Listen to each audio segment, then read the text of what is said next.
우리 김복동 할머니의 할머니께서 지금 우리의 운동의 현장에 함께 계시지 않는다라는 것을 아직 잘 모르겠습니다. 그게 어떤 의미인지. 왜냐하면 김복동 할머니는 1992년 신고를 하신 이후에 지난 27년 동안 정말로 쉼없이 달려오셨고, 그리고 늘 남을 위해 모든 것을 내어 놓으셨던 분이었다라고 기억이 되고 있습니다. 떠나시는 그날조차도 얼마 전까지 정부의 생활지원금 모으셨던 통장에서 탈탈 털어서 전액을 제일조선학교들을 위해서 지원해달라라고 내어놓으셨고, 또 바른 의인상을 받으신 상금 500만 원조차도 한 말씀도 못하고 계시던 병상생활에서 이 상금을 어떻게 사용했으면 좋을까요? 라고 말씀드렸을 때도 이것을 제일조선학교 아이들을 위해서 써달라라고 말씀을 하실 정도로 정말로 빈손으로 떠나셨습니다. 빈손으로 떠나시는 것이 얼마나 행복하고 또 얼마나 많은 사람들에게 희망을 안겨주는 것인지를 우리들에게 마지막 모습으로도 그렇게 남겨주셨고요. 어제 사실은 할머니께서 어제 오전까지만 해도 계속 극심한 통증 때문에 온 몸에 이미 암이 퍼져서 온 장기가 제 기능을 하지 못하게 된 지는 꽤 되셨습니다. 그런 상황임에도 불구하고 지난해 말에 굉장히 강렬한 그런 활동을 하셨고, 다 아시겠지만 화해치유재단 해산을 위한 1인 시위를 할 때도 사실은 소변조차도 제대로 나오지 않아서 소변을 나오게 하는 시술을 한 지 5일 만에 그 자리에 서실 정도로 몸을 아끼지 않으셨어요. 2015년 12월 28일 한일합의 이후에는 저보다도 50대인 저보다도 90대인 할머니께서 더 치열하게 싸우셨고 활동을 하셨던 것으로 그렇게 기억을 하고 있습니다. 그런데 어제 오전까지는 그렇게 무의식 상태로 극심한 진통 때문에 계속 강한 진통제 투약을 받으시면서 지내셔야 했고요. 근데 한 오후 4시경부터 할머니가 아마 저희 생각에는 할머니께서 당신 떠나실 시간을 짐작을 하셨던 것 같아요. 저희가 할머니 병상에 매일매일 모였고, 그 전에도 물론 위급하다라고 2번 저희 모든 활동가들을 할머니 병실로 모으셨는데 혈압은 계속 떨어져 있는 상태였고, 심장 박동도 그렇게 건강하지 못한 상태였는데도 불구하고 눈을 부릅뜨시고 이마에 송글송글 진땀이 맺힐 정도로 그렇게 온 사력을 다해서 말씀을 하셨어요. 물론 그 이전에 할머니가 아직 의식이 있을 때도 계속해서 수요일이 되면 오늘 수요일인데 내가 수요시에 못 가서 어떡하나. 저희가 얼마 전에 베트남에 사제 기행, 나비 기행을 다녀오셨는데 내가 못 가고 대표한테만 그 책임을 맡겨서 미안하네. 그런 말씀도 하셨고요. 또 제일조선학교가 어떻게 그 태풍 피해가 복구되고 있는가 보고를 받고 싶기도 하셔서 저희가 할머니 부르면 대답도 안 하시다가 어떻게 되고 있나, 제일조선학교 지원은 지금 어떻게 되고 있나 라고 하셔서 할머니가 후원하신 것으로 지금 태풍으로 파손된 지붕도 고쳐지고 있고 곧 봄에 할머니를 다시 조선학교에 모시고 싶답니다 라는 말씀을 드렸을 때는 고개를 끄덕이기도 하셨어요. 근데 어제는 그 아주 기력이 다 사라져가는 그런 상황에서도 수많은 말씀을 하셨는데 끝까지 해달라라는 말씀, 그리고 제일조선학교 지원도 끝까지 해줬으면 좋겠다. 그리고 그 이후에도 수많은 말씀을 하셨는데 알아들을 수가 없었어요. 그리고 마지막 뱉은 한 말씀, 일본에 대한 강한 분노를 사실은 욕으로 표현을 해내셨습니다. 근데 평소에 할머니께서는 일본 대사관앞 수요시에서도 때로는 일본 정부에 대한 분노를 표현하기도 하셨지만 그 어느 때보다도 어제는 그 절규에 가까운 이럴 수가 있나 하는 그런 절규에 가까운 분노를 표현을 해내셨고요. 그리고 나서 할머니는 다시 눈을 감으셨고 10시 41분까지 계속 진통을 거듭하시다가 그리고 운명하셨습니다. 운명하셨는데 무영하실 때는 평온한 모습으로 가셨고요. 예전에 그 고귀하고 아름다운 모습으로 눈을 감는 것을 저희가 옆에서 모두 지켜보았습니다. 할머니께서는 욕심이 많으셔서 어제 그 시간에 저희 활동가들이 다 할머니 병실에 있었고요. 김복동의 희망 연세의료노조 위원장님, 할머니를 평소에 사랑했던 사람들, 할머니가 눈이 안 보이셔서 얼굴을 기억하지 못하는데 목소리는 다 기억하고 있거든요. 한 사람 한 사람 인사도 다 받으시고 그리고 떠나셨어요. 무엇보다 감사한 것은 마지막 가시는 길도 저희 활동가들을 배려하는 마음으로 10시 41분에 숨을 거두셔서 너희들 고생 그만해라, 하루라도 고생을 그만해라 하는 메시지로 저희가 받아들였습니다. 그래서 저희들이 그동안 할머니가 마지막 숨을 쉬시는 그 기간 동안에 사실은 가슴이 아프지만 할머니의 장례를 어떻게 우리가 준비해야 되나라는 의논들을 해왔고요. 할머니는 누구보다도 강인한 여성 인권 운동가로 사셨기 때문에 여성 인권 운동가 김복동 시민장으로 하기로 했습니다. 그래서 여러분들에게 지금 나눠드린 대로 시민장례위원회를 구성을 했고요. 할머니의 유가족이 사실은 동생분도 계시고 조카분들이 계시지만 할머니가 돌아가시기 전에 공증으로 내 장례는 시민장으로 모든 사람들이 함께 했으면 좋겠다라고 저희들에게 유지를 남겨주시고 공증까지 해주셔서 제가 할머니의 시민장의 호상을 맡게 되었고요. 상임 장례위원장으로는 그동안 할머니와 함께 옆에서 손잡고 뛰어오셨던 분들이 상임위원장을 맡으셨습니다. 그리고 시민사회단체, 여성계, 종교계, 문화예술계 각 분야에서 장례위원장을 공동으로 맡아주셨고 해외에서도 일본에서도 일본군 위안부 문제 해결 전국행동이라는 전국 각지에서 위안부 운동을 하고 있는 단체가 있습니다.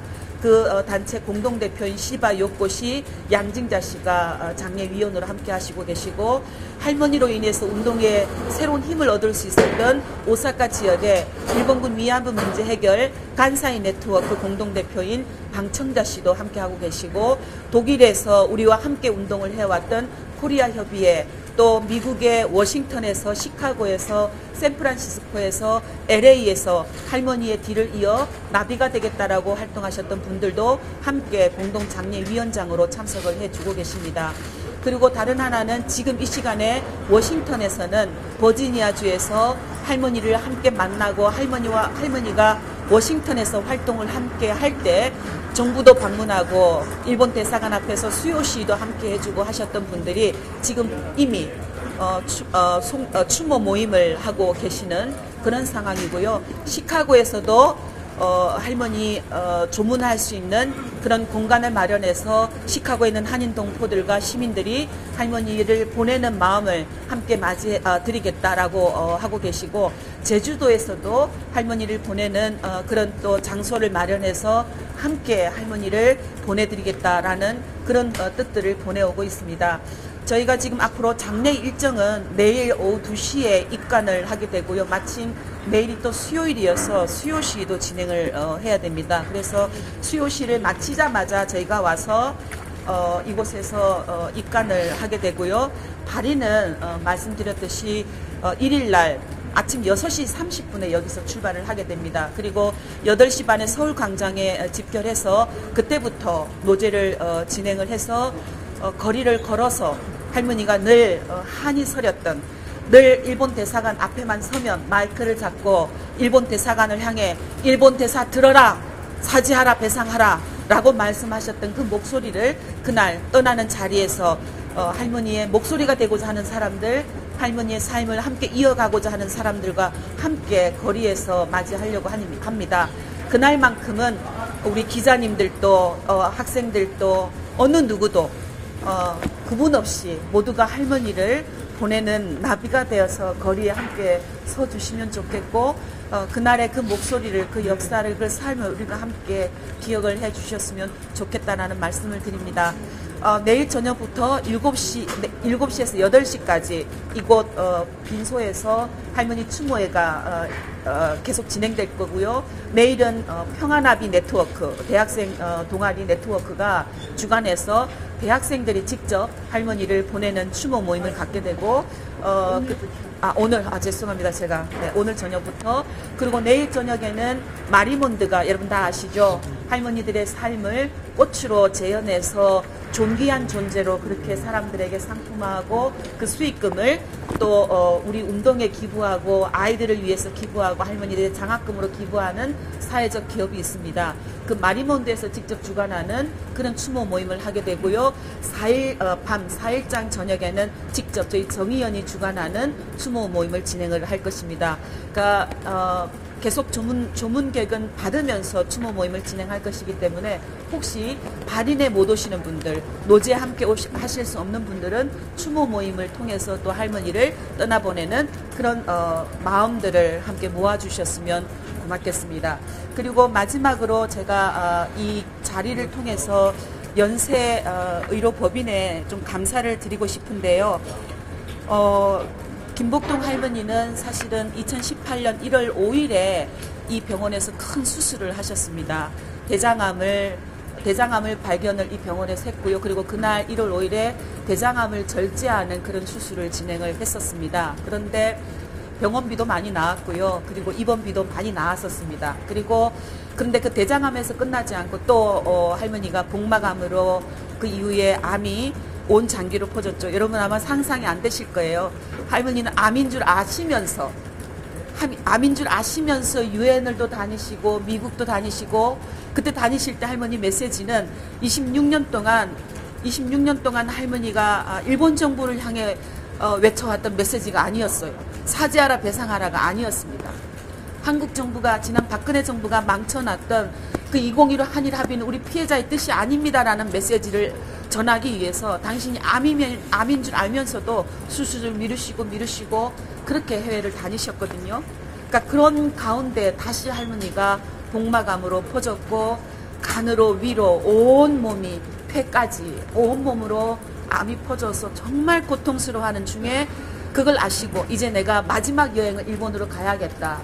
그동안 할머니께서 전 재산을 여러 번 내어놓으셨어요. 모일 때마다 일본에 지진이 났을 때는 지진 복구요를 위해서 1,000만 원을 내오시기도 하시고, 포항 지진이 났을 때는 포항 지진에 1,000만 원을 내어놓으시기도 하고, 콩고나 우간다의 전시 성폭력 피해자들을 위해서 5천만 원을 내어놓으시고, 제일조선학교 아이들을 위해서 5천만 원을 내어놓으시고, 또 5천만 원을 내어놓으셔서는 무력 분쟁 지역에 전시 성폭력 피해자들을 지원하는 그런 활동가들을 양성해달라, 그 여성들에게 희망이 되어달라라고 해서 저희 정의연의 김복동 평화상을 만드셔서 거기에 또 5천만 원을 기부를 하셨어요. 2억이 넘는 돈을 그동안 그렇게 당신에게는 당신 통장에 마지막에 160만 원 남겨놓고 가셨습니다. 할머니는 아마 믿으셨던 것 같아요. 우리 국민들이 내가 떠나는 장례 길은 아마 다 만들어 주실 것이라고 믿으시고 그렇게 다 털털털 털으셨던 것 같아요. 그래야 편안하게 자유롭게 날아갈 수 있었을 것이라고 생각을 하셨던 것 같고요.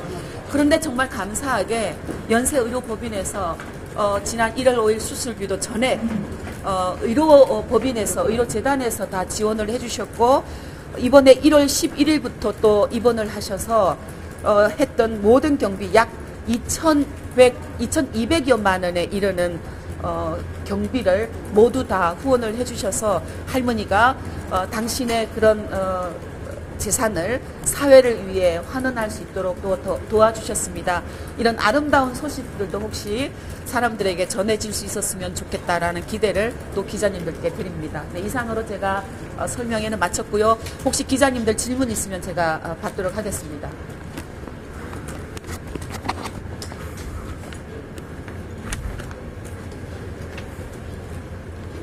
제가 너무 구체적으로 설명을 다 해드렸죠.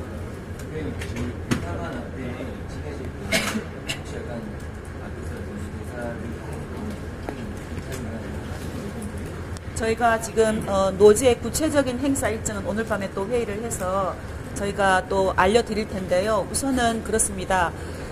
서울 광장에서 일본 대사관 앞까지 평화로까지 저희가 평화로라고 얘기하는데요.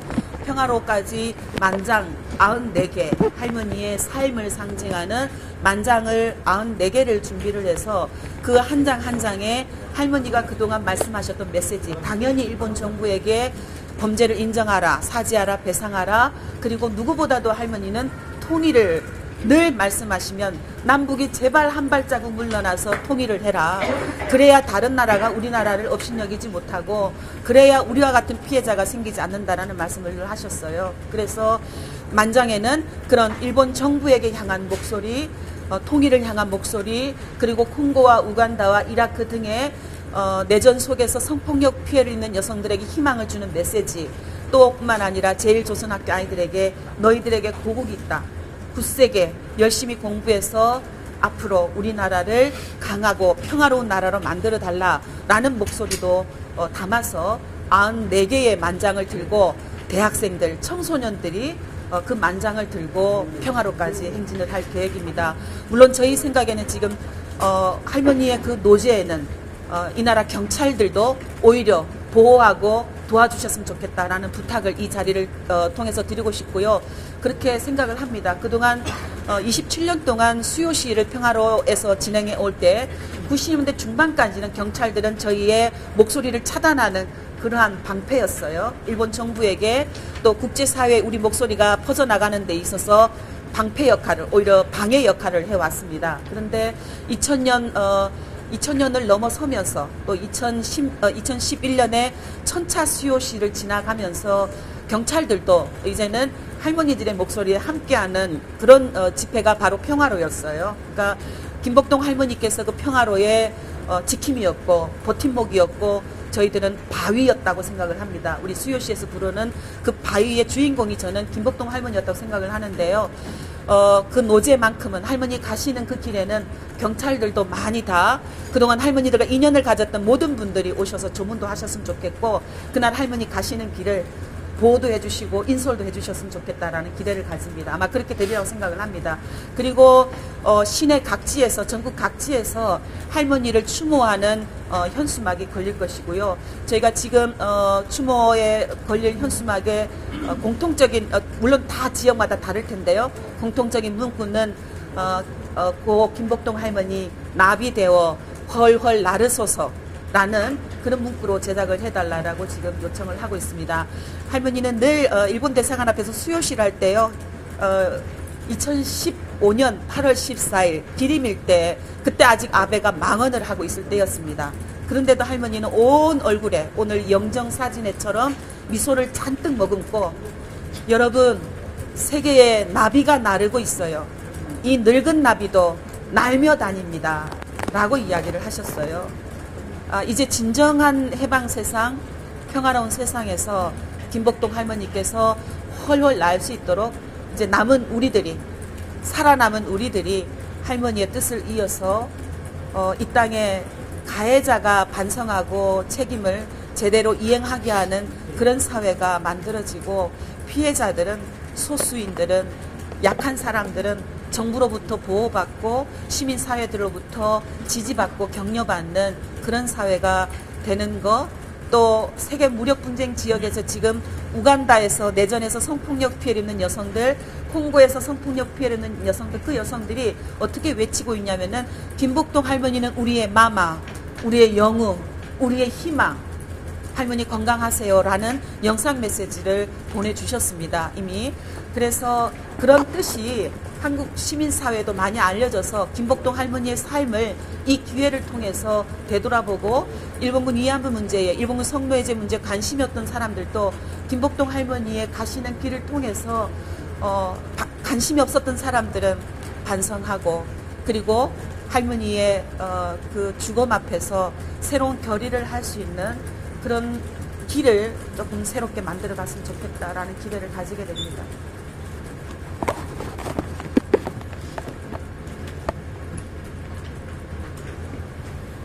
자, 없으시면 이대로 마쳐도 될까요? 네.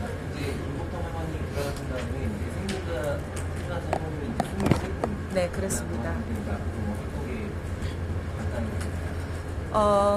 활동 계획은 23분 생존자가 계시지만 사실은 23분 생존자가 더 이상 숫자가 줄어들기 전에 이 문제에 대한 해결이 되었으면 좋겠다라는 기대는 늘 저희가 가지게 됩니다. 사실 우리가 절규할 수밖에 없잖아요. 김복동 할머니 67회 신고를 하셨어요. 그리고 94시 되도록 저렇게 치열하게 싸운 분이 한국 사회에 어디 있을까요? 그죠? 우리 다 61살에 은퇴하잖아요. 65살에 은퇴하고 퇴직하죠. 그런데 우리 김복동 할머니 또 다른 할머니들 60세까지 치열하게 한국 사회에서 그렇게 차별적인 한국 사회에서 여성으로 치열하게 사셨습니다. 그런데 모두가 실 나이였던 61살, 67살의 김복동 할머니 이제는 일본군 성노예제 문제 해결을 위한 인권운동가로 이 땅의 전쟁을 종식시키는 평화운동가로 그때부터 더 치열하게 사셨어요. 그런데 이놈의 나라는 일본 정부가 저렇게 망언을 해도 지금 한마디 말도 못하고 있고요. 피해자와 시민사회가 유엔을 뛰어다니면서 그렇게 수많은 권고를 받아내도 일본 정부는 유엔을 향해 항의하고 있는데 우리 정부는, 우리 외교부는 그 일본 정부를 향해 한마디 말도 못하고 있습니다. 세계 각지에 세운 평화기가 철거되어도 그 일본 정부의 그 반역사적인, 반인권적인 행태에 대해서 공격한, 아니 비판하는 논평 한 줄 내지 않고 있습니다. 이 기회를 통해서 저는 일본 정부가 피해자들의 28년의 노력을 반드시 사죄와 배상으로 실행할 수 있도록 하는 노력을 정부와 국제사회가 그리고 우리 시민사회가 함께 할 수 있도록 활동하는 것, 그게 무엇보다 중요하다고 생각하고요. 그래서 지금 살아계신 그 숫자 23분, 그 23분이 살아계시는 동안에 그 해결을 봐야 된다라는 절박감, 그래서 시간이 없다라는 그 어떤 초조함, 긴박감, 그거를 좀 시민들이 알았으면 좋겠고요. 그러나 우리가 기억해야 될 것, 23분, 25분, 240명의 숫자가 중요하지 않다라는 것. 아직도 정확하게 그 숫자조차도 알 수 없는 약 20만 명이라고 추정되고 있는 그 여성들이 어떻게 고향으로 돌아왔는가. 전쟁터에서 지금도 고국으로 돌아가 편안하게 잠들 날을 기다리고 있을 텐데 우리는 무엇을 노력하고 있는가 라는 질문들을 지금도 계속해서 일본 정부가 해야 된다고 봅니다. 그것을 연구 작업으로 진행을 해야 되는데 이미 아시다시피 지난 언젠가요 연구소를 만들었지만 결국 연구소가 독립적으로 활동을 하지 못해서 소장님이 사퇴를 하는 그런 지경에까지 이르렀고요. 제대로 연구활동이 이루어지지 못하고 있습니다. 지난 28년 동안도 민간 연구자들이 자발적으로 자원봉사로 시민단체들이 그렇게 연구활동을 해왔는데 아직도 가장 큰 피해국인 우리가 피해자들의 그 진실을 규명하지 못하고 있다는 것, 아직도 피해 수치를 추정으로 이야기하고 있다는 것, 아직도 전쟁이 끝나고 몇 명이 기양했는지 단지 240명의 피해자만 계속 이야기하고 있다는 것, 이건 우리들의 지금 반성해야 될 지점이다라는 생각이 들어요. 그래서 앞으로 진실 조사를 위한, 진실 규명을 위한 활동들을 계속해 나갈 수밖에 없고 할머니들의 삶이 잊혀지지 않도록 기억하고 교육하는 활동을 통해서 할머니들이 이어왔던 28년의 운동을 이젠 우리 청소년들이 주체적으로 개성해 갈 수 있는 그런 활동들을 저희들은 계속할 생각입니다. 그리고 유엔을 향한 호소라든가 그런 활동도 계속할 것이고요. 지금 나비기금을 통해서 콩고나 우간다나 이런 내전 속에서 성폭력 피해를 본 여성들이 위안부 문제를 계속 이야기하고 있습니다. 그런 활동들이 세계 각지에서 지금 위안부 피해자들을 희망으로, 영웅으로 칭송하게 하는 그런 활동이 되고 있는데 그런 노력들을 더 적극적으로 해서 우리의 운동이, 할머니들의 그 목소리가 세계의 희망이 되도록 하는 그런 노력들을 계속해 나갈 생각입니다.